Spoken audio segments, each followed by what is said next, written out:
Hello everyone, welcome to battle IAS. I hope आप लोग बहुत अच्छे होंगे। आज हम 24 ऑफ सितंबर का न्यूज़पेपर एनालिसिस करेंगे। इसमें टोटल मैंने 6 आर्टिकल लिए हैं, जिसमें पहला आर्टिकल बात करता है तमिलनाडु ने एक कोस्टल रिस्टोरेशन मिशन लॉन्च किया जिसका नाम है टीएन शोर मिशन। इसका ऑब्जेक्टिव है मैनग्रोव्स को रिस्टोर करना। इस आर्टिकल में आपको समझाऊंगा इस मिशन का ऑब्जेक्टिव क्या है और वर्ल्ड बैंक का क्या रोल है इस मिशन में। फिर मैं आपको मैनग्रोव की प्रॉपर स्टैटिक इन्फॉर्मेशन प्रोवाइड करूंगा और इन दोनों से कनेक्टेड जो पीवाईक्यूज उठे हैं वो समझाऊंगा। फिर यहाँ पे कुछ स्पीशीज पे डिस्कशन हुआ, जैसे डुगोंग के ऊपर बात हुई है। मैं बताऊंगा डुगोंग होते क्या हैं, किस तरीके से तमिलनाडु के रीजन में पाए जाते हैं। फिर इससे कनेक्टेड जो पीवाईक्यूज उठे हैं वो भी आपके सामने मैं शो करूंगा। और ये पूरे आर्टिकल्स में मैं ऐसे पॉइंट्स दूंगा जिन पॉइंट्स का यूज करके आप इस GS3 2019 के क्वेश्चन को सॉल्व कर पाएंगे और आपके सामने एक मॉडल आंसर भी एक्सप्लेन करूंगा। क्वेश्चन कहता है discuss the causes of depletion of mangroves and explain their importance in maintaining coastal ecology. मैं आपको बताऊंगा कितने पार्ट्स हैं इस क्वेश्चन में और क्या क्या आपको एड्रेस करना है इस क्वेश्चन की डिमांड। सेकंड आर्टिकल बात करता है इंडिया को अपना एनडीसी जिसे नेशनली डिटरमाइंड कंट्रीब्यूशंस कहते हैं वो अभी अपडेट करना है। किस चीज़ के लिए? COP30 को लेकर के। तो यहाँ पे आपको समझाऊंगा इंडिया का जो 2022 का एनडीसी है वो क्या था, क्या इंडिया ने कहा था करने के लिए और अभी कहाँ कहाँ लैक हो रहे हैं, एनडीसी होता क्या है एक्चुअली, फिर कॉप क्या होता है, ये भी आपको एक थोड़ा सा ओवरव्यू प्रोवाइड कर दूंगा। फिर यहाँ पे कार्बन मार्केट के बारे में बात हुई है, मैं आपको कार्बन मार्केट के बारे में समझाऊंगा। फिर जो क्लाइमेट गोल है, पेरिस क्लाइमेट गोल किस तरीके से एक बहुत ही अहम रोल प्ले करता है, वो भी आपको अच्छे तरीके से एक अंडरस्टैंडिंग हो जाएगी। जीएस पेपर 3 एनवायरमेंट कंजर्वेशन के लिए काफ़ी ज़्यादा रिलेवेंट है। फिर थर्ड आर्टिकल बात करता है एक एक्सरसाइज कोल्ड स्टार्ट हुई है, मैं आपको बताऊंगा ये एक्सरसाइज है क्या। फिर यहाँ से कैसे एक रिलेवेंस रहता है आपके पीवाईक्यूज में कैसे क्वेश्चंस पूछे जाते हैं कि ये मिलिट्री एक्सरसाइज हुई है तो कैसे है क्या है, वो एक प्रॉपर आपको मैं अंडरस्टैंडिंग प्रोवाइड करूंगा। फोर्थ आर्टिकल बात करता है इंडिया ने पहली ओवरसीज डिफेंस फैसिलिटी ओपन की है मोरक्को में। मैं आपको बताऊंगा ये क्या डिफेंस फैसिलिटी है, इसका ऑब्जेक्टिव क्या है, क्या पर्पस है इस डिफेंस फैसिलिटी को ओपन करने का। फिर इसका स्ट्रैटेजिक इम्पैक्ट क्या होगा इंडिया के ऊपर, ये भी आपको मैं अच्छे तरीके से समझाऊंगा। फिर मैं आपको बताऊंगा कि यहाँ पे मोरक्को जो है उसकी जोग्राफिकल लोकेशन क्या है। फिर आपको बताऊंगा किस तरीके से मोरक्को एक बहुत ही अहम, बोलते हैं ना, सिग्निफिकेंट है इंडिया के इंटरनेशनल रिलेशन सेक्शन के लिए, काफ़ी ज़्यादा इंपॉर्टेंट एक इसका रोल रहता है। मैं आपको एक प्रॉपर अंडरस्टैंडिंग प्रोवाइड करूंगा। फिर मोरक्को से जो पीवाईक्यूज उठे हैं वो भी आपको मैं शो करूंगा। ये GS2 IR, साथ ही साथ जो आपका साइंस एंड टेक सेक्शन है वहाँ पे भी ये रेलेवेंट है आपके लिए। फिर हमारा फिफ्थ आर्टिकल बात करता है गवर्नमेंट ने कुछ नए नॉर्म्स निकाले हैं जिससे हाईवे कोलैप्स जो होता है, जो रोड्स एकदम टूट जाती हैं, उसको किस तरीके से रोका जा सकता है। ये डिज़ास्टर मैनेजमेंट के लिए बहुत ज़्यादा इंपॉर्टेंट है। इन पॉइंट्स को आप एज इट इज़ यूज़ कर सकते हैं अपने आंसर राइटिंग में। मैं आपको बहुत ही अच्छे से प्रॉपर अंडरस्टैंडिंग प्रोवाइड करूंगा। लास्ट आर्टिकल बात करता है 71st national film award ceremony हुई है। अभी 2 दिन पहले मैंने आपको बताया था मोहनलाल को दादा साहब फाल्के अवार्ड मिला है। इस आर्टिकल में आपको मैं एक छोटी सी लिस्ट प्रोवाइड करूंगा जहां पे best actor, best feature film, जो भी चीज़ें हैं एक प्रॉपर आपको समझा दूंगा 3 से 4 लाइन में। फिर उससे कनेक्टेड जो पीवाईक्यूज उठे हुए हैं वो मैं आपको बताऊंगा। हमेशा ध्यान रखिए इससे फ़र्क नहीं पड़ेगा आपके पास कितनी नॉलेज है बेटा। अगर आप उस 2 घंटे जब एग्जामिनेशन हॉल में बैठोगे 100 क्वेश्चन को अगर टैकल नहीं कर पाओगे, एवरीथिंग वुड बी वेस्ट। आपके पास कितनी ज्योग्राफी की नॉलेज है, आपके पास कितनी अच्छी क्रिटिकल अंडरस्टैंडिंग है, एवरीथिंग वुड बी वेस्ट। सो एक ही चीज़ फ़र्क पड़ेगी, वो है आप क्या सॉल्व कर पा रहे हो, नहीं कर पा रहे हो। सो ये 2 ऑब्जेक्टिव होना चाहिए। पहला ऑब्जेक्टिव तो मेरा ये है कि मैं अगर आपको 30 to 40 मिनट में कोई चीज़ समझा रहा हूँ, then you must be in a situation after understanding all to solve at least 2 to 3 question. अगर आप जो मैं समझा रहा हूँ वो समझाने के बाद आप 2 से 3 क्वेश्चंस, और मैं पीवाईक्यू कह रहा हूँ, मैं किसी भी कोचिंग की टेस्ट सीरीज नहीं कह रहा हूँ, मैं पीवाईक्यू स्पेसिफिकली कह रहा हूँ। इवन तो मैं भी जो आपको क्वेश्चन देता हूँ उससे मतलब नहीं है, मैं तो कुछ भी बना के दे सकता हूँ आपको टेस्ट सीरीज में क्वेश्चन, मैं आपको प्रैक्टिस क्वेश्चन दूं। लेकिन पॉइंट है कि आपका गोल क्या है। आपका गोल ये नहीं है कि आप XYZ कोचिंग की टेस्ट सीरीज में 100 में 100 ले आओ, 200 में 200 ले आओ, 100 में 100 क्वेश्चन सॉल्व करो, ये ऑब्जेक्टिव नहीं है। ऑब्जेक्टिव आपका उसके पीछे इनहेरेंट ये है कि आप PYQ को या जब एग्जामिनेशन हॉल में बैठो वो सॉल्व कर सको। तो हमेशा जब अगर मैं समझा रहा हूँ 2 से 3 PYQ अगर आप नहीं सॉल्व कर पा रहे तो ये मेरी कहीं ना कहीं फेलियर है कि मैं आपको समझा नहीं पाया। सेम आपका भी ऑब्जेक्टिव ये होना चाहिए कि सर ने जो जो चीज़ें बताई हैं आप कॉपी पेन लेके बैठिए, जहाँ पे मैं बोलूँ कि इस पॉइंट को नोट कर लीजिए, जब मैं बोलूँ कि ये पॉइंट उठा है PYQ में तो ज़रूर क्रॉस वेरीफाई करिए। क्या पता मैं कुछ भी बता रहा हूँ, गलत भी बता सकता हूँ, है कि नहीं। आप सब तो ग्रेजुएटेड हो तो आपको पता होना चाहिए कि जो चीज़ें बताई जा रही हैं उसको क्रॉस वेरीफाई करिए। The biggest trait in any mature citizen is to have this rational approach. तो रेशनैलिटी आपके अंदर जितनी होगी कि आप उसको देखिए, यह है तो बोलने वाली चीज़ बट उससे बेनिफिट आपको ही होगा। जब मैंने बोला कि एक्स पॉइंट को सर्च करिए और देखिए इससे PYQ उठा हुआ है, तो आप जब नेट पे देखोगे ना तो वो देखने में ही आपके पास एक अंडरस्टैंडिंग डेवलप हो जाएगी। जब 2 से 3 बार स्टेटमेंट पढ़ोगे आपको UPSC की टोन समझ में आना स्टार्ट हो जाएगी, ठीक है। So this is what I expect from you all. I don't want you to follow anything blindly, even me, ठीक है। चलो, इसका पूरा PDF आप टेलीग्राम चैनल से बैटल के डाउनलोड कर सकते हैं। कहीं कोई भी प्रॉब्लम होती है बैटल 16 पे अपनी क्वेरी डाल सकते हैं। Will try to rectify all your doubts and queries. Start करते हैं अपना पहला आर्टिकल। अब जो पहला आर्टिकल है ये है TN श्योर मिशन के ऊपर। तो यहाँ पे तमिलनाडु ने ये 81 नहीं है बेटा, ये 8 गलती से आ गया, ये 1675 करोड़ का एक प्रोजेक्ट लॉन्च किया है। इस प्रोजेक्ट का मेन काम है जो मैनग्रोव ट्रीज होते हैं बेसिकली, ठीक है, इनको रीस्टोर करना। अब इस प्रोजेक्ट के अंदर क्या है, वर्ल्ड बैंक ने 1000 करोड़ का सपोर्ट किया है, बाकी स्टेट गवर्नमेंट मतलब 675 स्टेट गवर्नमेंट की तरफ से होगा। इसका गोल क्या है, इसका गोल है जो कोस्टल रीजन है वहाँ पे उसको रिजिलियंट बनाना, मतलब इतना मजबूत कर देना कि जो वहाँ पे डिजास्टर्स होती हैं या वहाँ पे जो कटाई होती है वो सारी की सारी चीज़ें एक स्ट्रेंथन हो सके। साथ ही साथ वहाँ पे जो अर्थव्यवस्था इकोनॉमी है उसको भी मजबूत करना, रीस्टोर करना। वहाँ पे 30,000 हेक्टेयर का जो सी स्केप्स होता है, जो सी का इलाका है, उसको अच्छे तरीके से रीस्टोर करना।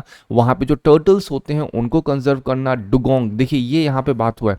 अब आप पूरा का पूरा आर्टिकल पढ़ोगे आपको लगेगा सर यहाँ पे डुगोंग, तो आप देखो ये देखिए ध्यान से देखिए क्या लिखा है आर्टिकल में, ये डुगोंग यहाँ पे लिखा हुआ है, ठीक है। अब सोचो सर हमें इसी तरीके से आपको करना है। मैं भी दिखाऊंगा डुगोंग क्यों मैंने बोला, इसको ध्यान रखिए, रेड लाइन ध्यान में रखिएगा मैंने क्यों डुगोंग यहाँ हाईलाइट किया है।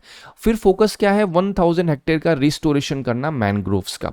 फंडिंग मॉडल आपको ऑलरेडी बता दिया, वर्ल्ड बैंक इसमें डायरेक्टली फंड करेगा। फिर यहाँ पे जो विलेज काउंसिल्स होती हैं, विलेज मैनग्रोव काउंसिल जो बनाई गई हैं, मतलब विलेज लेवल पे, कम्युनिटी लेवल पे जो स्टेप्स लिए जाएंगे वो भी इसमें कहीं ना कहीं अच्छे तरीके से शामिल होंगे, ठीक है। तो ये बेसिकली एक न्यूज़ थी जो आपको पता होनी चाहिए, लेकिन क्या हम यहीं पे छोड़ देंगे, नहीं।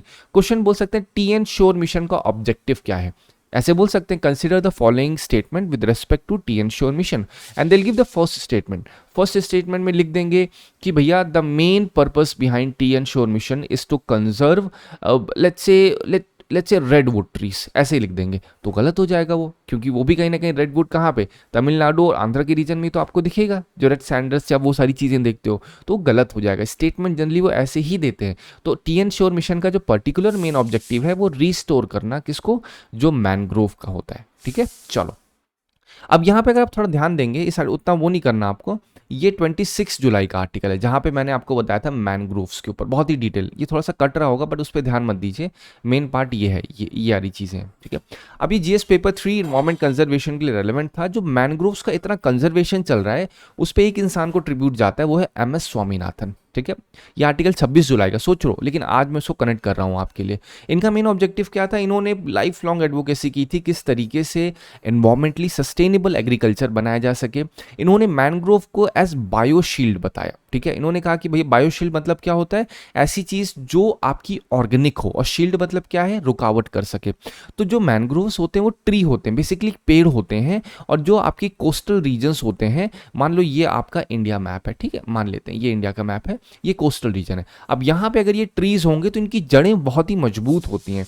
तो इनकी जड़ों से क्या होता है, अगर बहुत तेज कभी भी कोई बोलते हैं साइक्लोन आ रहा है, कुछ आ रहा है, तो क्या करती है, इनकी जड़ों से रुक जाती हैं, ठीक है। ये एक बहुत ही पर्टिकुलर इसका एक ऑब्जेक्टिव होता है। इस वजह से बायोशील्ड, अगर कोई भी डिस्ट्रक्शन इनसाइड होना है तो ये झेल लेती हैं, कौन, जो मैनग्रोव्स होते हैं। फिर इन्होंने रिसर्च एंड कंजर्वेशन पे काम किया था। अगेन उन सब चीज़ों में आपको अभी उतना नहीं लेके नहीं जाऊंगा, बट पॉइंट क्या है, UPSC 2011 का क्वेश्चन देखिए, the 2004 tsunami made people realize that mangroves, आप देख रहे हो question, can serve as a reliable safety hedge against coastal calamities. How do mangroves function as safety hedge? अब ये जो मैंने आपको बताया, अभी बताया किस तरीके से सेफ्टी हेज काम करता है, तो उसके लिए अब आप यहाँ क्वेश्चन पढ़ोगे, स्टेटमेंट पढ़ोगे, आपको आसानी समझ में आ पाएगा, ठीक है। स्टेटमेंट क्या कह रहा है, आप देखो, the mangrove swamp separate the human settlement from sea by wide zone in which people neither live nor venture out. तो ये तो एब्सोल्युटली रॉन्ग, क्योंकि जो मैनग्रोव का रीजन होता है वहाँ पे एक्वाकल्चर भी तो होता है ना, इसी वजह से तो मैनग्रोव को डिस्ट्रक्शन भी हो रहा है कि लोग अपना जो इकोनॉमी है उसको एक्सटेंड करने के लिए मैनग्रोव्स को काट रहे हैं। The mangroves provide both food and medicine which people are in need after any natural disaster. This is also wrong, मैंने अभी बताया वो शील्ड तरीके से काम करता है, आपको थोड़ा सा कॉमन सेंस अपनी लगानी पड़ेगी। The mangrove trees are tall with dense canopies and serve as excellent shelter during cyclone और सुनामी। अगेन, क्या इसकी डेंस कैनोपीज होती है, अभी मैं आपको पेड़ भी दिखा दूंगा। The mangrove trees do not get uprooted by storms और tide because of their extensive root. This is absolutely right, क्योंकि मैंने अभी बताया उसके जो रूट्स होते हैं बेटा बहुत ही एक्सटेंसिव होते हैं। कितने एक्सटेंसिव, आप अगर ध्यान से देखोगे, ये देखो, ये है मैनग्रोव्स, दिख रहा है, ये रूट्स इसके बहुत ही फैले होते हैं। तो जब कभी वहां से बहुत स्पीड में कोई बाढ़ वाढ़ आ रही है तो क्या होता है, रोक लेते हैं ये। तो ये एक बहुत बड़ा इसका ऑब्जेक्टिव होता है मैनग्रोव का। फिर 2015 का क्वेश्चन देखिए UPSC, which one of the following region of India has combination of mangrove, evergreen and deciduous forest. थोड़े दिन पहले मैंने आपको डेसिडियस के बारे में समझाया था, क्वेश्चंस जो आए थे, लेकिन ये भी आर्टिकल को लेके चल रहा हूँ मैं। क्वेश्चन क्या कह रहे हैं, north coastal Andhra, south west Bengal, southern Saurashtra, फिर अंडमान निकोबार। आप आसानी से देख सकते हो कि भाई अंडमान निकोबार मिक्स क्लाइमेट में चलता है, वहाँ मैनग्रोव्स भी मिलेगा, एवरग्रीन फॉरेस्ट भी हैं, डेसिडियस भी हैं। अब जैसे ही मैंने अंडमान निकोबार बोला तो आपके दिमाग में आना चाहिए निकोबार इंफ्रा प्रोजेक्ट, ठीक है, जो गवर्नमेंट बना रही है 72,000 करोड़ की कॉस्ट पे। वहाँ पे क्या हो रहा है, पोर्ट्स, एयरपोर्ट बनेंगे, और उससे क्या होगा, वहाँ पे जो ट्राइब्स हैं उसका डिस्प्लेसमेंट होने की बात हो रही। कौन कौन सी ट्राइब्स है, निकोबारीज ट्राइब, शॉम्पेन ट्राइब। अब जब ट्राइब्स की बात हो रही है तो आपके दिमाग में आना चाहिए शेड्यूल्ड ट्राइब जो होते हैं उनको गवर्नमेंट कैसे अनाउंस करती, कैसे किसी भी कैटेगरी को शेड्यूल्ड ट्राइब बनाया जाता है। अब जब ये बोलूँ तो आपके दिमाग में तुरंत सेकंड कनेक्शन आना चाहिए, लद्दाख में जो शेड्यूल्ड ट्राइब की डिमांड हो रही है, साथ ही साथ आसाम में शेड्यूल्ड ट्राइब की डिमांड हो रही है। तो आपको पता होना चाहिए शेड्यूल्ड ट्राइब कैसे होती है, कैसे अनाउंस की जाती है, गवर्नमेंट क्या प्रोसेस करती है। फिर आपको जब शेड्यूल्ड ट्राइब बोल रहे हैं, शेड्यूल्ड एरिया भी पता होनी चाहिए, और दोनों से क्वेश्चन उठे, आप जरूर नोट कर लीजिए। अब शेड्यूल्ड ट्राइब के अंदर एक और कैटेगरी होती है जिसे कहते हैं PVTG, particularly vulnerable tribal group.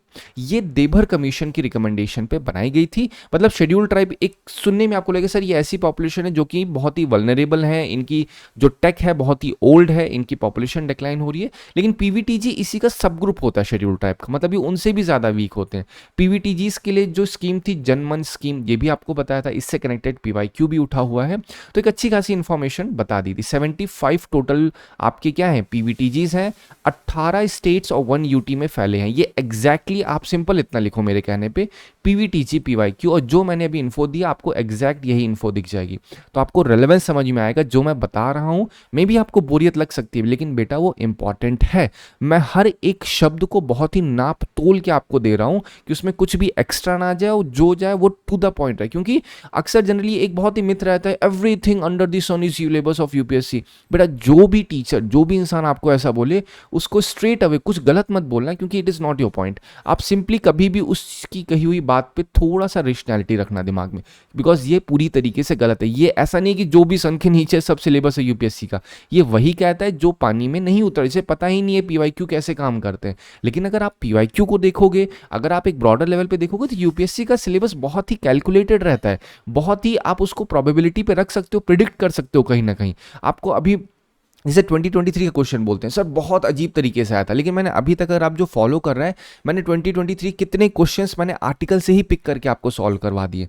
तो मैं आपको दिखाऊंगा कैसे टोन आपको समझनी है पीवाईक्यूज की, जिससे आप आसानी से क्वेश्चंस को, अरे इतना कर लो कि आपको 100 क्वेश्चन नहीं सॉल्व करने, एटलीस्ट इतना रखो कि 85 to 90 अटेम्प्ट मार रहे हो तो आपके नहीं कुछ तो 60 से 65 सही जाएं। अब इतने जाएंगे तो ईजिली बेटा 110 के पार रहोगे। कट ऑफ कहाँ, 75 80, अब कैसे कट ऑफ जा रही है, आप तो देख ही रहे हो उस चीज़ को, ठीक है।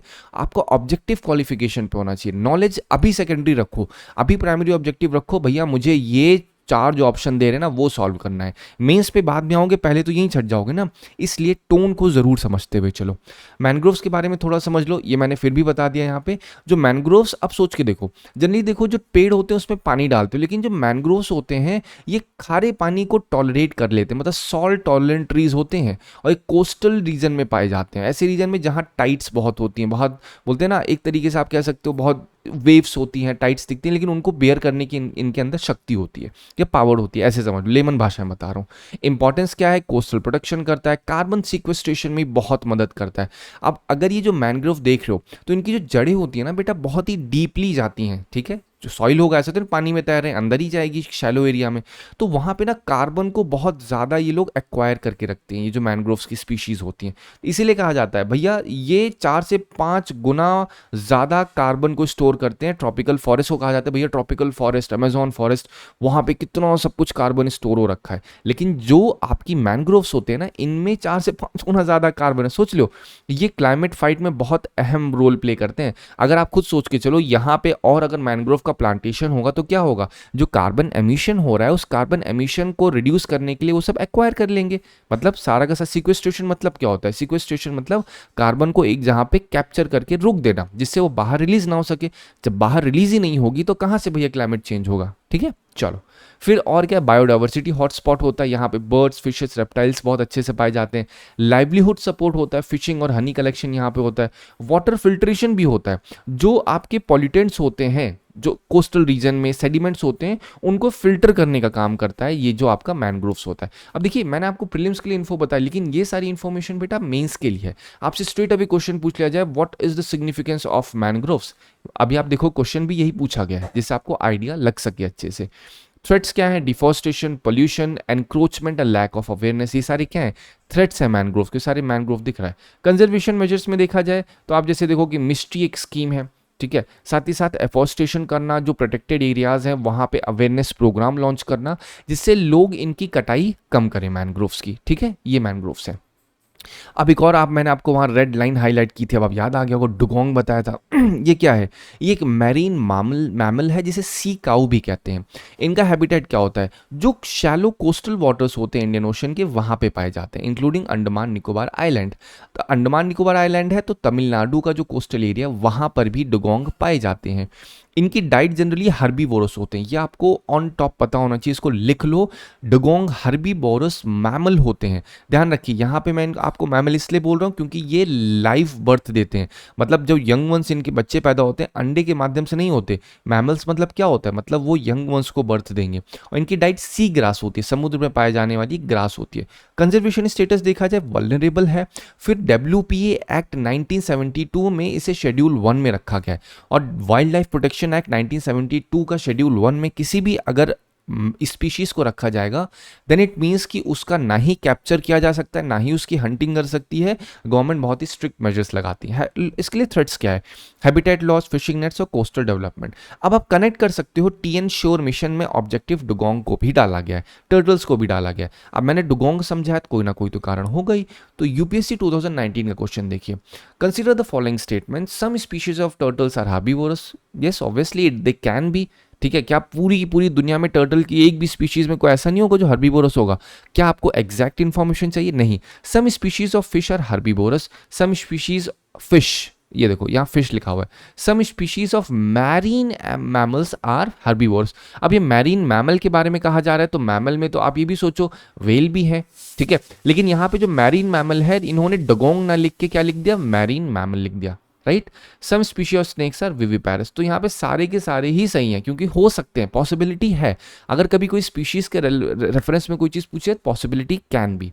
फिर 2015 का क्वेश्चन देखो यहाँ 2019 में क्या बोले, मैरीन मैमल बोले, लेकिन 2015 में इन्होंने डुगोंग के ऊपर स्ट्रेट अवे क्वेश्चन पूछ लिया। क्या बोल रहे हैं, कह रहे हैं भाई साहब आप ये बताओ कि यहाँ पर जो आपका विद रेफरेंस टू डुगोंग, एक सेकेंड, या With reference to dugong, a mammal found in India, which of the following statement are correct? Dugong के बारे में स्ट्रेट अवे क्वेश्चन है। अब आज का आर्टिकल अब खुद देखो, 24 सितंबर के आर्टिकल डुगोंग दिख रहा है, तो क्या जरूरी है? Absolutely it is relevant. 2 PYQs उठ रहे हैं तो PYQ रेलेवेंट है। It is herbivorous, absolutely long.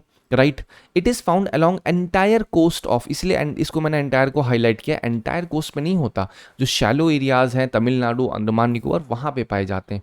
It is given legal protection. अब आपको समझ में आया मैंने क्यों WPA एक्ट 1972 बताया। यहाँ पे तो केवल वल्नरेबल लिखा है IUCN की रेड लिस्ट में, लेकिन मैंने आपको वन स्टेप फर्दर बताया। क्यों बताया? क्योंकि बेटा उससे क्वेश्चन उठा है। तो 1 and 3 is the right one. फिर देखो यहाँ पे क्या लिखा है, with reference to sea grass. अब आपको समझ में आएगा मैंने सी ग्रास क्यों बोला हुआ है। और सी ग्रास किसकी डाइट है? सी ग्रास डाइट है आपका डुगोंग की। अब डुगोंग की अगर डाइट है तो सी ग्रास के ऊपर भी क्वेश्चन है। Sea grass are flowering plants which are found in sea beds and ocean floor. अब क्या फ्लावरिंग प्लांट्स है? सोच के देखो, sea grass exist only in west coast of India. This is absolutely wrong. They support marine mammal such as sea cows और dugong. जो sea, अभी तो पता है मैंने आपको डुगोंग और सी काउज एक ही है, एग्जैक्टली क्वेश्चन पूछा है। मतलब क्वेश्चन इन्होंने इतने सारे में 3 क्वेश्चन निकले हैं। इन्होंने मैरीन मैमल पे पूछ लिया, सी काउ पे पूछ लिया, तीसरा डुगोंग पे पूछ लिया, ठीक है, चौथा सी ग्रास पे ही पूछ लिया, हर्बीवोरस पांचवें में पूछ लिया। फिर यहाँ पे WPA 1972 अगर लिखोगे तो आपको यहाँ पे क्वेश्चन थी। मतलब इतने पॉइंट से क्वेश्चन उठे, मतलब ये आपको देखो 5 लाइन में आपको हर एक लाइन से एक PYQ उठा हुआ, 1 2 3 4 5 6 जो आपको यहाँ पॉइंट्स हैं, 6 के 6 पॉइंट में आपको एज इट इज PYQ उठे। मैं आपसे पूछ रहा हूँ व्हाट एल्स यू वांट, है कि नहीं? 5 लाइन में 6 पॉइंट से एज इट इज आपको PYQs मिल रहे हैं। आई थिंक ये इनफ है समझाने के लिए कि ये सारी चीजें रेलेवेंट हैं आपके लिए, ठीक है। चलो, अब जो क्वेश्चन था CS3 2019 का, discuss the causes of depletion of mangrove. अब यहाँ पे स्ट्रेट अवे 2 क्वेश्चन, हमेशा कहा है जब भी कोई क्वेश्चन है 2 पार्ट, मतलब पार्ट्स दिया। पहला पार्ट क्या डिमांड कर रहा है, मैनग्रोव के डिप्लीशन का कॉज बताओ। और यहाँ मैंने आपको और क्या बताया, आप खुद देखो मैंने यहाँ क्या लिखा है, जो आपका थ्रेट्स क्या है, यही तो है कॉजेस, है कि नहीं। फिर यहाँ पे क्या लिख रहे हैं, यहाँ पे लिख रहे हैं what explain their importance in maintaining coastal ecology. मतलब जो मैंने अभी आपको समझाया वही सारी चीज़ें यहाँ लिखनी है। तो यहाँ पे पर्टिकुलर मैंने पॉइंट्स लिखे हैं, ठीक है। कौन कौन से? Urbanisation, agri, over exploitation, pollution, dams, climate change, shrimp. अभी सारे पॉइंट नहीं लिखने, इन पॉइंट से देखो कभी कभी आपको क्या पता, अर्बनाइजेशन आपने ज़्यादा पढ़ा हो तो अर्बनाइजेशन के ऊपर आप लिख सकते हो। कुछ बच्चों ने पॉल्यूशन के ऊपर लिखा हो तो पॉल्यूशन वाला पॉइंट पिक कर सकते हो। तो हमेशा ध्यान रखिए मैंने पॉइंट्स थोड़ा सा मल्टीफेसेटेड फॉर्म में दिए हैं, जिससे आप अपनी सुविधा अनुसार, मैं ये नहीं कहता आप मेरा फॉलो करो, आप अपने अकॉर्डिंग अपने इंट्यूशन को फॉलो करो। आपको लगता है भैया मैंने क्लाइमेट चेंज पढ़ा है तो क्लाइमेट चेंज को कनेक्ट कर दो मैनग्रोव से, तो उन पॉइंट्स को लिखोगे तो एक अच्छी खासी अंडरस्टैंडिंग होगी। अब मैनग्रोव की इंपॉर्टेंस क्या है कोस्टल इकोलॉजी में, अभी तो मैंने आपको सारा बताया। बायोशील्ड की तरीके से काम करता है, बायोडाइवर्सिटी हॉटस्पॉट है, कार्बन सीक्वेस्ट्रेशन में, soil stabilisation, livelihood, water purification. तो ये सारे पॉइंट्स का यूज़ करके आप आसानी से लिख सकते हो। अगर भाई साहब आप इतना लिखोगे तो आपको क्या लगता है कि ये 15 जो मार्क्स का क्वेश्चन है, क्या आपको इसमें 9 से 10 नंबर नहीं मिलने जा रहे हैं? एब्सोल्युटली मिलेंगे। No one can take this marks from you अगर आपने टू द पॉइंट लिखा। और यहीं पे अगर आपने TN श्योर मिशन लिख दिया भाई साहब, फिर तो क्या ही बात है, एग्जामिनर इतना खुश हो जाएगा ना। आपने MS स्वामीनाथन को थोड़ा सा एक वर्ड में डाल दिया, आपने मिष्टी स्कीम को डाल दिया, बस फिर क्या है, फिर तो एग्जामिनर पूरी तरीके से एकदम लेगा क्या बच्चा है, इसको तो सब कुछ पता है, ठीक है। तो आपको यही चीज़ करनी है, मैं आपको कनेक्ट कर रहा हूँ लाइव आपके सामने, जिससे आपको समझ में आ सके। कंक्लूजन में क्या है, कंक्लूजन में जो आपने ऊपर के पॉइंट्स लिखे हैं कंक्लूड करके चुपचाप यहाँ पे लिख दो, ठीक है। चलो, अब हम लोग बढ़ते हैं अपने नेक्स्ट आर्टिकल पे। नेक्स्ट आर्टिकल क्या है? नेक्स्ट आर्टिकल बात करता है कि इंडिया को जो अपना नेशनल डिटरमाइंड कंट्रीब्यूशन अपडेट करना है। पहले आपको बहुत ही लेमन भाषा समझा दूं NDC होता क्या है। ये NDC का साधारण सा मतलब होता है, ये किसी एक देश के द्वारा डिसाइड किया गया कंट्रीब्यूशन होता है, या डिसाइड किया गया एक लेवल होता है जिस लेवल तक ये लोग अपना बोलते हैं ना पोल्यूशन को कम करेंगे, और उस पोल्यूशन के कम होने से किस लेवल तक जो क्लाइमेट चेंज है वो कम हो सकता है। That's all. NDC का मतलब क्या है? नेशनली डिटरमाइंड कंट्रीब्यूशन, मतलब हम कितना कंट्रीब्यूट करेंगे अपना पोल्यूशन कम करने में, अपनी गंदगी जो air, different types of pollution है। अब जैसे मैंने एयर पोल्यूशन बोला, आपके दिमाग में तुरंत आना चाहिए एयर क्वालिटी इंडेक्स, जो कल मैंने समझाई थी, उससे कनेक्टेड जो PYQ उठाए, वहां पे कौन कौन से फैक्टर्स हैं जिसको डिसाइड किया जाता है। आपको याद होगा सल्फर, CO2 नहीं है, PYQ भी उससे उठा हुआ है। आप समझ रहे हो, ये कनेक्टिविटी है जो आपको लेके चल रही है। तो क्या है, इंडिया ने अभी अपडेट करना है। COP30 होने वाली है, कहाँ पे? ब्राजील में होने जा रही है, बेलम ब्राजील में होगी बेसिकली, ठीक है। अब देखो पेरिस क्लाइमेट गोल क्या कहता है, वो कहता है भाई साहब हमें ना अपनी वार्मिंग जो ग्लोबल वार्मिंग है 1.5 से 2 डिग्री सेल्सियस तक हो सकती है। अब इंडिया ने अभी तक अपडेट जो लास्ट अपडेट किया था कि उसकी कमिटमेंट क्या है, कमिटमेंट NDC में यही देखी जाती है। 22 की कमिटमेंट इंडिया ने कही थी, हम जो है अपना कार्बन एमिशन की इंटेंसिटी वो हम कम कर देंगे बाय 45%। समझ लो, ये चीज़ इंडिया ने 2022 में कही थी। फिर कहा था कि हम लोग 50% पावर कैपेसिटी जो है वो अपने नॉन फॉसिल फ्यूल से करेंगे। इंडिया ने 23 को ही अचीव कर लिया था। फिर कहा था हम कार्बन सिंक बनाएंगे 2.5 to 3 आपका बिलियन टन्स पे CO2 को बाय 2030। तो 22 में कहा था, लेकिन अब COP30 होने वाली है, अभी तब से लेके अभी तक कोई अपडेट नहीं हुआ है कि अब हमारी क्या कमिटमेंट्स हैं। ये सब क्या है? ये सब वही पॉइंट्स तो हैं कि इंडिया ये सारा काम करेगी जिससे क्या होगा, पोल्यूशन कम होगा, एमिशन कम होगा, क्लाइमेट गोल, ये अल्टीमेट ये सब हो क्यों रहा है। एनडीसी का मेन ऑब्जेक्टिव क्या है? ऑब्जेक्टिव है वार्मिंग को लिमिट करना 1.5 से 2 डिग्री सेल्सियस। ठीक है, अब ये मेन, अब ग्लोबल पिक्चर की बात की जाए तो ग्लोबल पिक्चर देखा जाए जिस राह पे हम लोग चल रहे हैं 3 डिग्री तक बढ़ सकता है। यूरोपियन यूनियन ने कहा है हम 2050 तक नेट जीरो कर देंगे। अब इसी नेट जीरो के ऊपर क्वेश्चन भी उठा हुआ है, ध्यान रखिएगा, मैं इसको लिख लीजिए। ठीक है, ये मैंने अभी जब मैं बोलता हूँ ना तो मुझे याद आती हैं कुछ चीज़ें, लगता है हाँ ये पूछा तो मैं आपको तुरंत बताता हुआ चलता हूँ, उसको नोट कर लेना। नेट जीरो इंडस्ट्री के ऊपर यूरोपियन यूनियन पे सवाल पूछा गया था। ठीक है, ऑस्ट्रेलिया ने कहा है भैया हम जो है 60 to 70% जो है कट करेंगे अपने एमिशन में। यूएस ने तो भाई साहब इन्होंने पूरा उल्टा ही कर लिया। ये ट्रंप जो डोनाल्ड ट्रंप हैं इन्होंने क्या कर दिया है, इन्होंने एग्जिट कर दिया पेरिस एग्रीमेंट। हम कहें हम नहीं फॉलो करेंगे इस चीज़ को, हम जो है जितने भी फॉसिल फ्यूल की इंडस्ट्री है उसको बूस्ट करें, क्योंकि हमें टैकल करना है चाइना को। चाइना की पोजीशन ऑलरेडी अनसर्टेन है।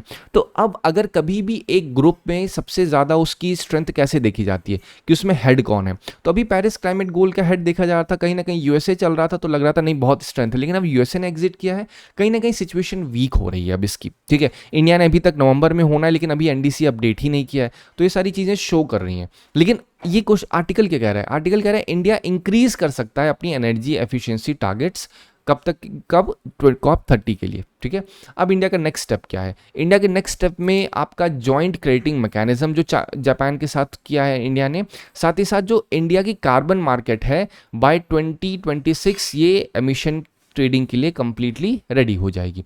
अब यहाँ पे आपको कुछ चीज़ें पता होनी चाहिए। जॉइंट क्रेडिटिंग मैकेनिज्म के ऊपर भी आर्टिकल था, इंडियन कार्बन मार्केट के ऊपर था।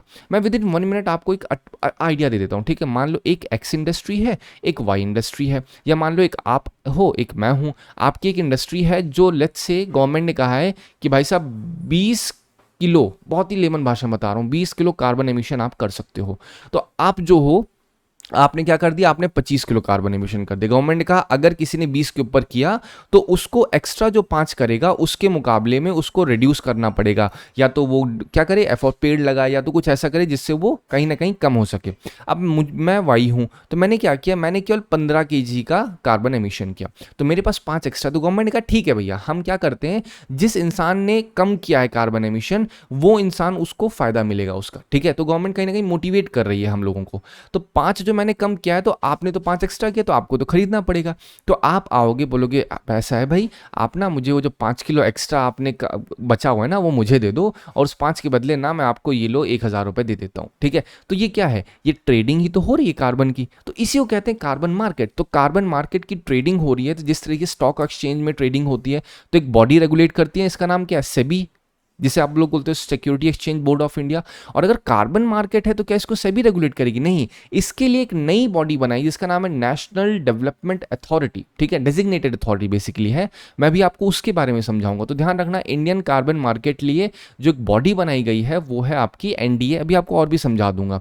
अब यहाँ पे जॉइंट ट्रेडिंग मैकेनिज्म क्या है, इसी पे काम होगा, सारा का सारा काम इस चीज़ के ऊपर है, कार्बन को ट्रेड किया जाएगा मार्केट में, और फिर उससे एक को पैसा मिलेगा, जिसने कम किया है उसको फायदा मिलेगा, जिसने ज़्यादा किया उसे खरीदना, मतलब परचेज एंड सेल होगी यहाँ पे कार्बन की, आसान सी भाषा में। ठीक है, अब यहाँ पे अगर आपको बताऊं, ये देखो 30 अगस्त का आर्टिकल रिकॉल करो, जहाँ पे इंडिया ने टोक्यो के साथ, जापान के साथ जॉइंट क्रेडिटिंग मैकेनिज्म साइन किया था। ये क्या है, एक एमओयू है, इसका क्या ऑब्जेक्टिव है, इसमें जापान इंडिया में लो कार्बन टेक में आके इन्वेस्ट करेगी, मतलब जापान अपनी टेक्नोलॉजी लेके इंडिया में आएगी और ऐसी जहाँ पे इन्वेस्टमेंट करेगी जहाँ पे कार्बन का एमिशन कम हो सके, और जब कार्बन एमिशन कम होगा तो उतने के मुकाबले जापान के पास कार्बन क्रेडिट मिलेगा, और जब कार्बन क्रेडिट मिलेगा तो जापान की ग्लोबल इमेज भी अच्छी होगी। जापान का क्या होगा, जापान देखो कोई भी अगर इन्वेस्टमेंट कर रहा है तो फायदा दोनों का होगा, जो इन्वेस्ट कर रहा है और जहां पे इन्वेस्टमेंट हो रहा है। जापान का भी फायदा है और इंडिया का भी फायदा है।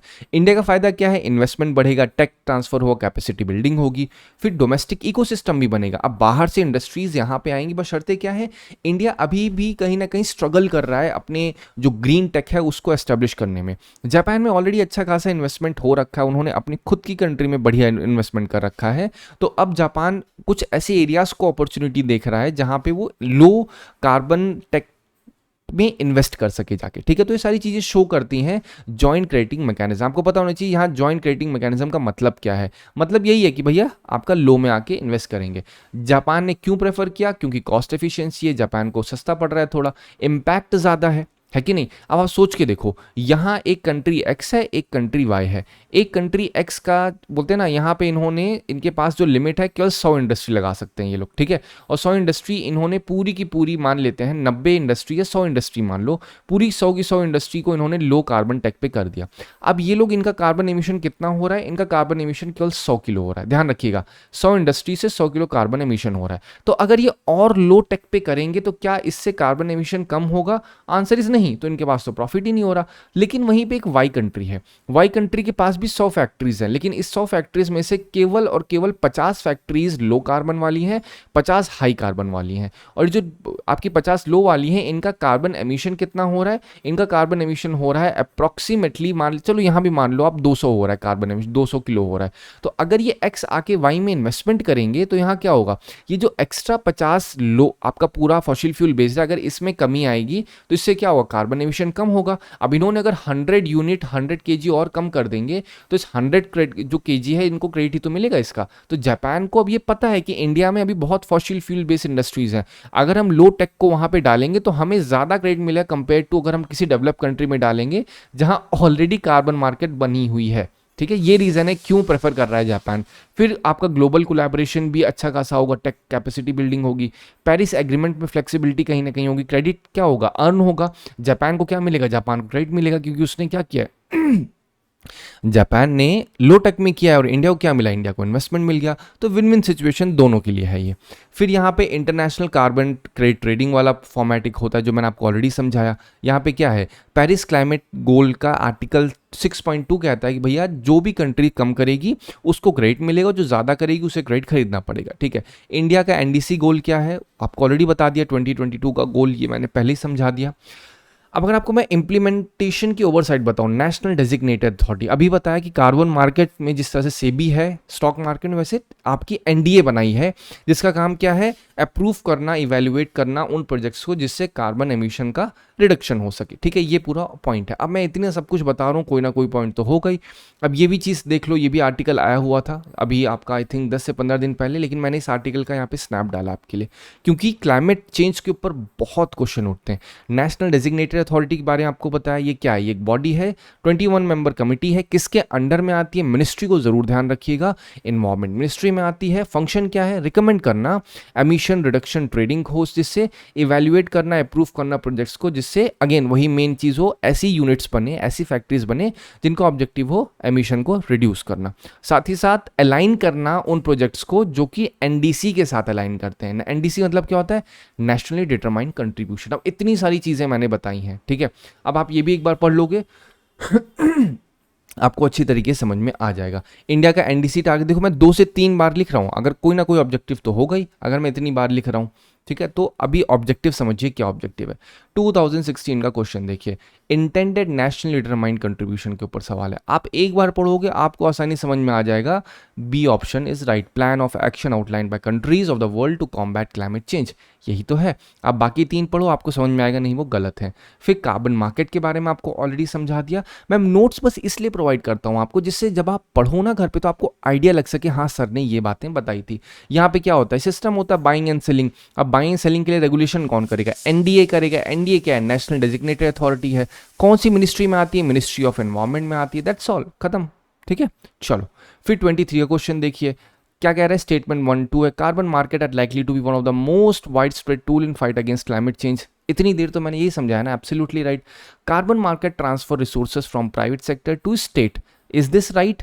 नहीं। क्या मैंने आपको कार्बन मार्केट में ये बताया कि रिसोर्सेस प्राइवेट से लेकर गवर्नमेंट को दिए जाते हैं? नहीं, या तो बेसिकली बाइंग और सेलिंग हो रही है ना कार्बन की, तो दिस इज रॉन्ग। और हमेशा मैंने कहा है जब भी स्टेटमेंट 1 2 पे आए क्वेश्चन तो बहुत ईजी रहता है, सिर्फ एक स्टेटमेंट आपको पता होना चाहिए, अगर सही है गलत है। अगर आपको पता है ये गलत है तो आपका आंसर अपने आप आ गया, कहाँ पे गलत है आप खुद से जो ये this one C is the right one. ठीक है, चलो फिर 2014 का क्वेश्चन देखिए, ये किसके ऊपर है? ये है पेरिस क्लाइमेट गोल के ऊपर क्वेश्चन एज इट इज पूछा गया है। Should not exceed 2 degree Celsius, मैंने ऑलरेडी आपको समझा दिया, आप एक बार पढ़ोगे आपको आसानी समझ में आ जाएगा। फिर ग्रीन क्लाइमेट फंड भी बनाया गया। इसका मेन पॉइंट क्या है?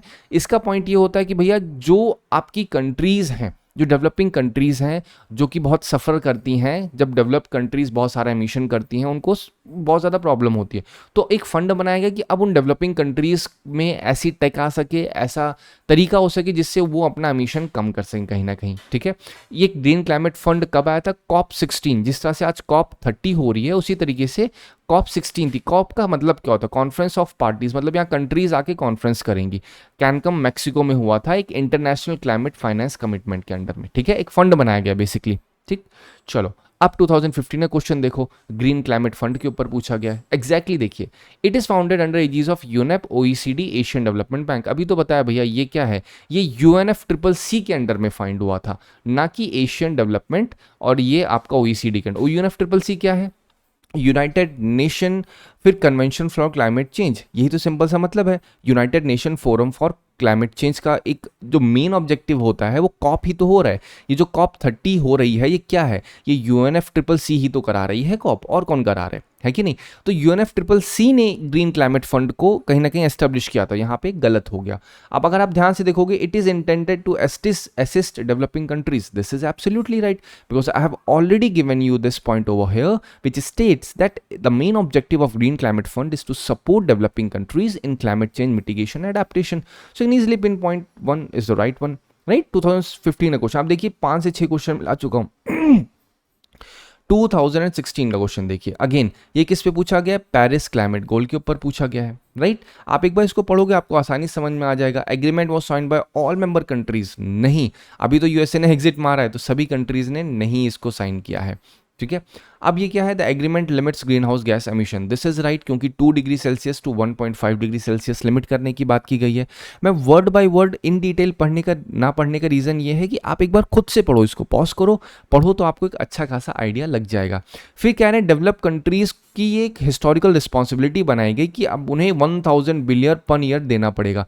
क्या ये किसी भी तरीके से कोई रिस्पॉन्सिबिलिटी डाली गई है? नहीं, ये तो पूरा वॉलंटरी है कि भाई आपको डेवलपिंग कंट्रीज के लिए एक क्लीन आपका ग्रीन क्लाइमेट फंड बनाया गया है, और उस ग्रीन क्लाइमेट फंड में हर कंट्री अपना इन्वेस्टमेंट देगी, अपना कुछ शेयर देगी। ऐसा नहीं है कि भैया ये इनकी कोई एक रिस्पॉन्सिबिलिटी है। चोर कब अपनी चोरी एक्सेप्ट करेगा? यहाँ पे देखो क्या रख रहा है, एक्नॉलेज्ड, मतलब जो डेवलप कंट्रीज हैं वो एक्नॉलेज कर रही हैं कि उन्होंने ही ग्लोबल वार्मिंग की है। यही तो सबसे बड़ा पॉइंट है कि भैया जिसने गलती की है उसको लगता है उसने गलती ही नहीं की है कि नहीं? तो ये एब्सोल्युटली रॉन्ग है। आप थोड़ा सा कॉमन सेंस लायक पढ़ोगे तो आपको समझ में आ जाएगा, B is the right one. अब बढ़ते हैं अपने नेक्स्ट आर्टिकल। नेक्स्ट आर्टिकल है किस चीज़ के ऊपर? एक्सरसाइज कोल्ड स्टार्ट हुई है, एक जॉइंट ड्रिल है आर्मी नेवी एयरफोर्स में। आपको अगेन ये पता होने चाहिए किसी कंट्री के साथ नहीं हुआ है। इसका मेन पॉइंट क्या है? इस कोल्ड स्टार्ट में ड्रोन की टेस्टिंग हुई है। मेन चीज़ क्या है आप देखो ध्यान से होगे, ये एक मेगा ड्रोन ड्रिल है। ठीक है, इसमें ड्रोन को टेस्ट किया गया, counter drone, GPS jamming system, फिर जितनी भी स्ट्रेंथ वीकनेसेस जो भी हैं उन सबको आइडेंटिफाई करके फोकस एरिया रखा गया, किस तरीके से हम लोग अपने आप को ऑपरेशनल लेवल पे एकदम रेडी कर सकें जिससे जो एरियल थ्रेट्स हैं उससे टैकल किया जा सके। दैट्स ऑल, इतना ही आपको पता होना चाहिए। कोल्ड स्टार्ट क्या है? ये मेगा ड्रोन ड्रिल है, ये आपके करंट अफेयर्स के लिए ज़रूरी है। फिर यहाँ पे एक और एक्सरसाइज रिसेंटली हुई थी थाईलैंड और इंडियन सोल्जर्स की भी, जिसे हम लोग कहते हैं एक्सरसाइज मैत्री। ठीक है, ये भी आपको पता होना चाहिए। अब मैं अगर ये बता रहा हूँ तो कारण होगा आपका, देखो बीपीएससी 2016 का क्वेश्चन है, 2016 जॉइंट एक्सरसाइज मैत्री हैज बीन कंडक्टेड, तो आप बोलोगे थाईलैंड इजीली। ठीक है, चलो अब आते हैं नेक्स्ट आर्टिकल पे। नेक्स्ट आर्टिकल बात करता है, देखिए जो आर्टिकल जिस लेवल का है मैं उसको उतना ही समय दे रहा हूँ। यहाँ पे क्या है, इसके ऊपर और डेवलपमेंट होगा बट स्टिल मैं आपको समझाऊंगा। जो डिफेंस मिनिस्टर हैं उन्होंने एक नई फैसिलिटी, एक बोलते हैं ना एक तरीके से कंपनी आपका एस्टेब्लिश की है मोरक्को में, और ये कंपनी किसकी है? मान लो टाटा की है। That's all. ठीक है, यहाँ पे क्या लिखा आप ध्यान से पढ़ोगे तो ये फर्स्ट ओवरसीज डिफेंस फैसिलिटी है, और इसका किसका है? टाटा एडवांस सिस्टम लिमिटेड के द्वारा ये एक प्लांट कहाँ पे? आपका बेरिचिट मोरक्को में बनाया गया। आपको पता होना चाहिए बेरिचिट कहाँ पे है? मोरक्को में। That's all. ये 20,000 स्क्वायर मीटर में फैसिलिटी बनाई गई है। इसका काम क्या है? इसमें एक आर्मड प्लेटफॉर्म बनेगा। ये जो आप देख रहे हो, ये बेसिकली आपको मैंने पिक्चर डाल दी। ये यहाँ पे क्या किया जाएगा? इसको बिल्ड किया जाएगा। कहाँ पे? ये जो मोरक्को में इंडियन टाटा की जो कंपनी है ये वहाँ पे बनाएगी। अब अगर इसका वेब का फीचर देखो तो ये क्या है? ये कॉम्बैट प्लेटफॉर्म है आसानी से, ठीक है, जो कहीं पे भी उसको क्या किया जाए, इन्फेंट्री जा सकती है इससे, कहीं पे भी उसको एक तरीके से एलोकेट किया जा सकता है, कहीं पे भेजा जा सकता है, जिससे कोई भी ऑपरेशनल रेडीनेस बनी रहे। देखो ये तो पॉइंट हो गया, यहाँ पे आपका पॉइंट खत्म हो गया कि भैया मोरक्को में क्या किया, एक फैसिलिटी बनाई है जो वैप का क्या करेगी? प्रोडक्शन करेगी। वैप क्या है ये आपको समझा दिया मैंने, ठीक।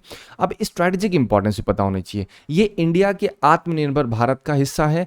Make with friends, make for the world vision, इसको लिख लो। ये मेंस में ऐसे में कहीं ना कहीं लिखोगे तो काफ़ी अच्छा शो होगा, ठीक है। इससे क्या होगा? इंडिया मोरक्को की डिफेंस पार्टनरशिप और ज़्यादा अच्छे से बूस्ट हो जाएगी। और अगेन ये तो बताने की ज़रूरत ही नहीं है, जब इंडिया बाहर पे जाके ये पहली फॉर्म है इसलिए चांसेस हाई हैं, इससे क्वेश्चन पूछे जा सकते हैं।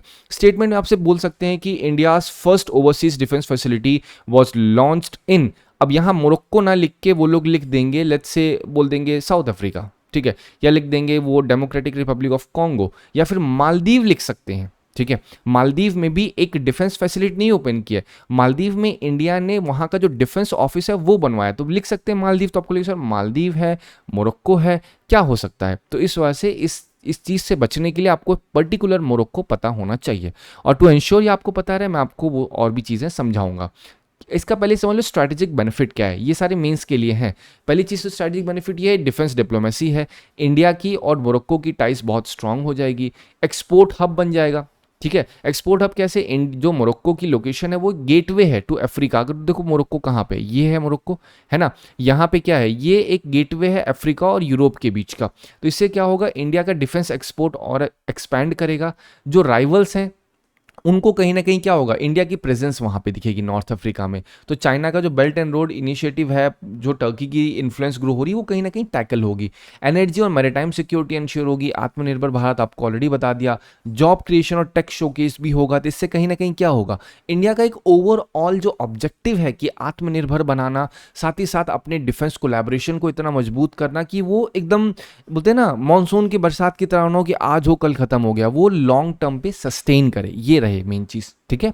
चलो अब यहाँ पे आप समझो मोरक्को की ज्योग्राफी थोड़ी सी आपको जरूर पता होनी चाहिए। मोरक्को की कैपिटल क्या है? राबत इसकी कैपिटल है, पहली चीज।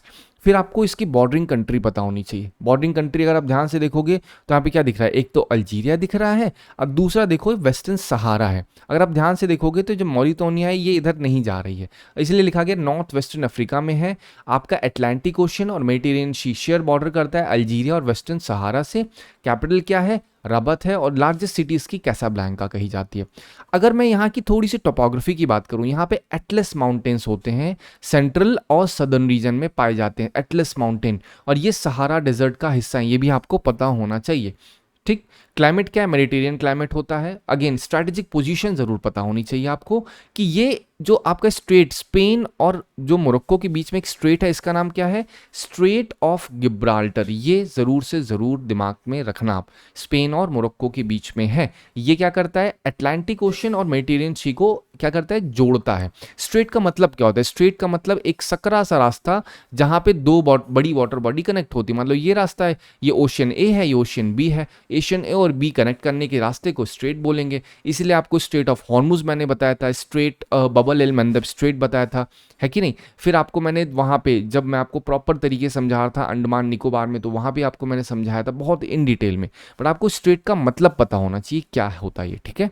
चलो अब समझो ज्योग्राफिकल फीचर, ध्यान से देखो एटलस माउंटेन। अब आपको समझ में है मैंने क्यों यहाँ पे एटलस माउंटेन पिक किया है?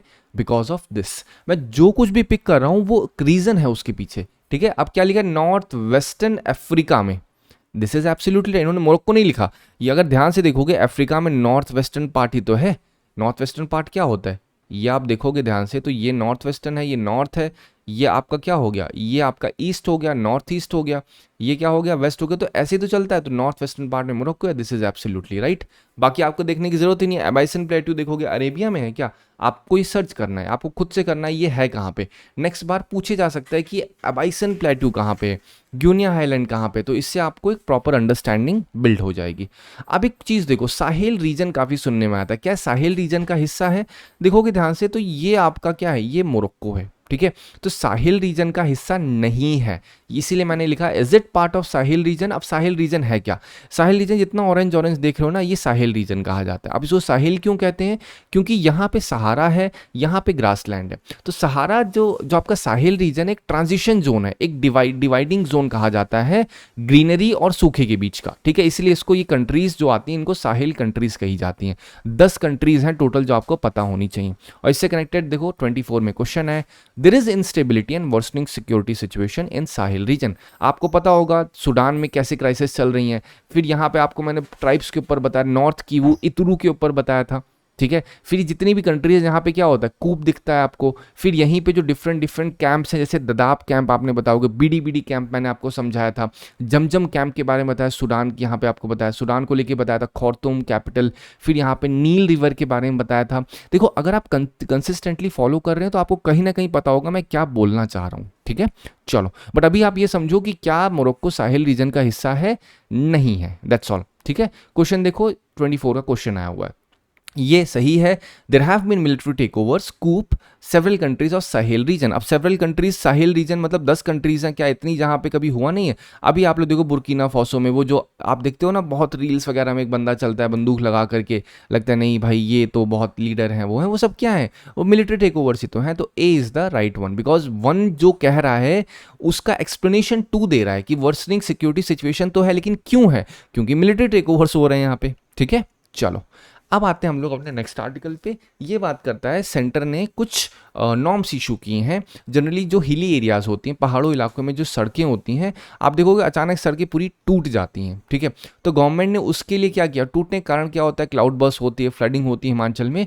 तो गवर्नमेंट को लगा कि हमें अब कुछ करना पड़ेगा। तो गवर्नमेंट जो ministry of road and transport है, उन्होंने नई गाइडलाइंस निकाली हैं और उसमें स्लोप स्टेबलाइजेशन की रिक्वायरमेंट दी है। क्या भैया रोड बनने से पहले स्लोप स्टेबलाइजेशन होना बहुत ज़रूरी है अगर रोड कहीं हिली एरियाज में बनाई जा रही हैं। ये नहीं होगा कि भैया, जनरली अभी तक क्या हो रहा है, अभी तक ये होता था कि भैया पहले रोड बना लो फिर स्लोप को स्टेबलाइज करो, लेकिन अब क्या होगा, पहले स्लोप स्टेबलाइज होगा फिर रोड बनाई जाएगी। आपको लग रहा है सर ये है क्या स्लोप स्टेबलाइजेशन। स्लोप स्टेबलाइजेशन मतलब ये है, मान लो यहाँ पे सड़क बनाई गई है, ठीक है। अब ये स्लोप है सड़क का, ठीक है। तो यहाँ पे क्या किया जाएगा, यहाँ पे स्लोप और हिली एरियाज जो होती है उसको स्ट्रॉन्ग, जो उसका बेस है उसको स्ट्रॉन्ग किया जाएगा। कैसे उसको किया जाएगा, यहाँ पे वॉल लगा दी जाएगी, यहाँ पे जनरली क्या किया जाएगा, कंक्रीट स्ट्रक्चर बना दिया जाएगा। यहाँ से अगर कभी कोई रिवर पास या कोई वो पास हो रही है तो उससे क्या होता है, अगर कहीं पानी या कोई स्ट्रीम है तो इससे क्या होता है, सॉइल बहुत ही नरम हो जाता है, इससे जो सड़क होती है धंसने खतरा बन जाता है। तो यहाँ पे एक डाइवर्जन बना देना, ये क्या होता है, स्लोप को स्टेबलाइज ही तो कर रहे हैं। यहाँ पे प्लांट्स को लगा देना, क्योंकि जो पेड़ होते हैं उनकी जड़ें बहुत मजबूती से पकड़ लेती हैं तो स्लोप जनरली नहीं गिरते हैं। तो ये होता है स्लोप को स्टेबलाइज कर देना अलग अलग तरीके से, दैट्स ऑल। ये मैंने इसलिए लिखा है क्योंकि ये डिजास्टर मैनेजमेंट में आप इन डिटेल मेंशन करके लिख सकते हो, इसी वजह से मैंने इन डिटेल इंफॉर्मेशन दे रखी है। तो पूरा आर्टिकल उसी के ऊपर है, गवर्नमेंट क्या कर रही है सॉरी, जितने भी फ्यूचर प्रोजेक्ट्स अब हो रहे हैं, एग्रीमेंट्स हो रहे हैं, वहाँ पे स्लोप स्टेबलाइजेशन की रिक्वायरमेंट डाली जा रही है पहले से ही। तो आपको ये बेसिक पॉइंट पता होना चाहिए। अब आते हैं अपने नेक्स्ट आर्टिकल पे। ये आर्टिकल बात करता है 71st national film award ceremony हुई है। दादा साहेब फाल्के अवार्ड मोहनलाल को मिला है, जो कि मलयालम फिल्म इंडस्ट्रीज के एक्टर हैं। फिर यहाँ पे जो प्रेसिडेंट का रिमार्क आया है कि भैया जो फिल्म्स हैं रिसेंट टाइम्स में वुमेन के स्ट्रगल, सोशल सामाजिक बदलाव, साथ ही साथ मॉरल वैल्यूज़ को शो कर रही हैं।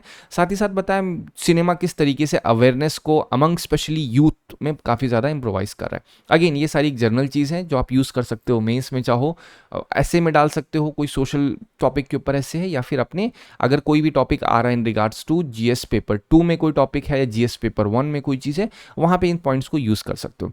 अब इस अगेन मैं पॉइंट बता रहा हूँ, 71st national film award ceremony में बेस्ट मेल एक्टर किसको गया है, शाहरुख खान को फॉर जवान, विक्रांत मैसी को 12th film, best female actor Rani Mukherjee को मिला है, फीचर फिल्म कौन सी है, 12th fail. Best direction Sudipto Sen, Kerala Story killing. बस ऐसे तो बहुत सारे सपोर्टिंग आंसर, बहुत सारी चीज़ें, उसमें नहीं जाना, सिर्फ बेस्ट बेस्ट को पकड़ो क्योंकि उसी से क्वेश्चंस उठते हैं जनरली। दादा साहब फाल्के अवार्ड क्या है भाई साहब? दादा साहब एक इंसान का नाम है जो इंडियन सिनेमा के फादर कहे जाते हैं। इन्होंने राजा हरिश्चंद्र मूवी डायरेक्ट की थी। ये अवार्ड प्रेजेंट किया जाता है कौन सी मिनिस्ट्री के द्वारा? INB मिनिस्ट्री के द्वारा किया जाता है। नेशनल फिल्म अवार्ड सेरेमनी में ये सारी चीज़ें दी जाती हैं। पहला किसको मिले था? देविका रानी को मिला था। रिसेंट मोहनलाल को, आपको मैंने पहले ही बताया, मिला हुआ है। ठीक है, 2003 का क्वेश्चन देखिए, who among the following was selected for 2001 दादा साहेब फाल्के। अब आपको समझ में आया क्यों मैंने कहा, बोल सकते हैं who among the following was selected for 2023 Dada Saheb Phalke, तो मोहनलाल, राइट। लेकिन ये नहीं आएगा क्वेश्चन में, ये भी बता दूं आपको, ये ठीक है 20 साल पहले का पैटर्न है। अब आपसे स्टेटमेंट में ही पूछेंगे, बोलेंगे 2023 Dada Saheb Phalke award was given to Shahrukh Khan, it would be absolutely wrong. फिर CDS 120 का क्वेश्चन देखिए, दादा साहेब फाल्के अवार्ड पे आया हुआ है। अगेन आपको वो सब का आंसर नहीं जानना क्योंकि वो उस समय करंट था। 2013 का देखिए दादा साहेब फाल्के के ऊपर है। UPP से 2014 का देखिए दादा साहेब फाल्के पे अवार्ड आया हुआ है।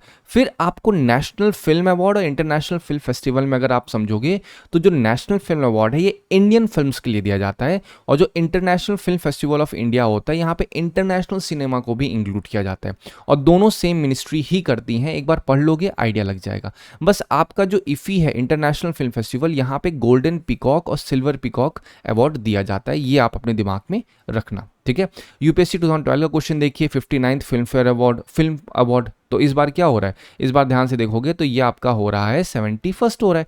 ठीक है, तो क्वेश्चन पूछे जा सकते हैं कि कौन है इस बार का बेस्ट एक्ट्रेस, तो रानी मुखर्जी हैं। तो बेस्ट एक्टर कौन है? शाहरुख खान है, राइट। आई होप आपको इस आर्टिकल से मदद मिली होगी। Thank you so much for watching this video.